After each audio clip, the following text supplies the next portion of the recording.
Norah O'Donnell on Secretary of State Antony Blinken. This week on 60 Minutes, we spoke with Secretary of State Antony Blinken. He told us China is the biggest foreign policy challenge facing America and threatens the rules-based international order. When we see any country that is challenging that order or trying to undermine it, we're going to stand up in defense of it. But you have to acknowledge U.S.-China relations are at a low point. They're at a difficult point, primarily, in my judgment, for two reasons. We've seen China act more repressively at home in recent years, and we've seen it act more aggressively abroad, beyond its borders. There are a number of areas where we are fundamentally at odds, including China's actions in Xinjiang, with regard to Hong Kong. They say, hey, this is our business, these are internal matters. Actually, no, they're not.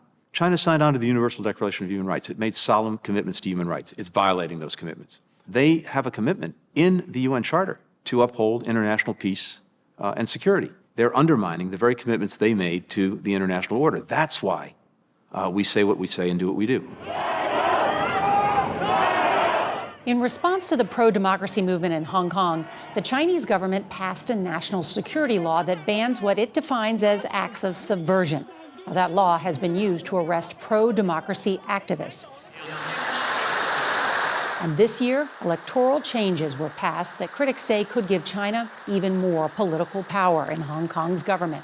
The commitments that China made to preserving Hong Kong's democracy are enshrined in a United Nations treaty. What China has done is effectively quash democracy in Hong Kong. And in so doing, it's violated the commitments that it made when Hong Kong was handed over by the British to China, with commitments that were supposed to endure through 2047. What is the administration going to do about Hong Kong? Taking action against those directly responsible for quashing democracy in Hong Kong, including through sanctions, including make sure they can't travel to the United States. I think one of the questions is going to be whether Hong Kong is able to sustain itself as an economic and financial center under those conditions. And it may well be that people end up voting with their feet, even if they can't vote at the ballot box. As this continues, companies, people are necessarily going to want to be operating in that environment. That there'll be an economic blowback. I think there'll be an economic blowback, and it's going to find it more and more difficult to do that if it's facing the opprobrium of a large part of the world. Chinese authorities have been detaining Muslim ethnic groups, including Uyghurs, in camps across a region of China called Xinjiang. The Chinese government says they are trying to stop extremism and that the camps are for vocational and Chinese language training. Blinken says it's genocide. We see a genocide having taken place against the Uyghurs in Xinjiang. More than 1 million people have been put into, choose your term, concentration camps, re-education camps, internment camps. When Beijing says, oh, there's a terrorism threat, which we don't see, it's not coming from 1 million people.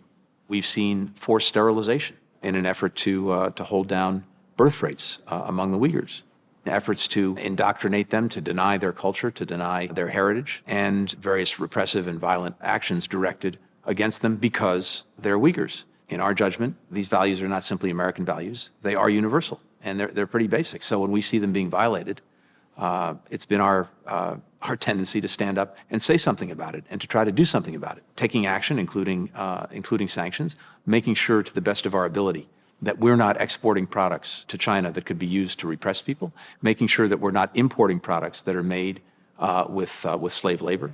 Then why not boycott the 2022 Olympics in Beijing? We're not focused on the question of a boycott at this point. It's just not something that we're looking at. It's a year away. Is it possible? Never say something's impossible. It's just not what we're focused on right now. Secretary Blinken also told us he is working to rebuild relationships with allies across the globe, relationships that had frayed during the previous administration. His message, America's back. What's been the response?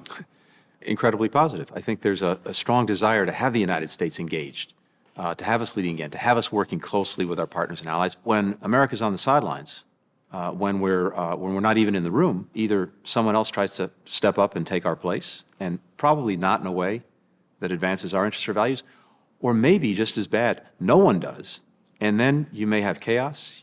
I found tremendous receptivity to our engagement, to the fact that we're leaning into working, especially with our allies and partners. As America's top diplomat, what do you feel like you have to rebuild? One of the things I'm spending a lot of time on is making sure we're strengthening the morale, the trust, the effectiveness of the department by relying on career professionals, by putting them in positions of responsibility, by listening to them, also by making sure that we have a department that actually looks like the country it represents. But the piece abroad is actually engaging with all of our allies and partners, making it clear that we're listening to them, and rebuilding those habits of cooperation that, to some extent, we've gotten away from.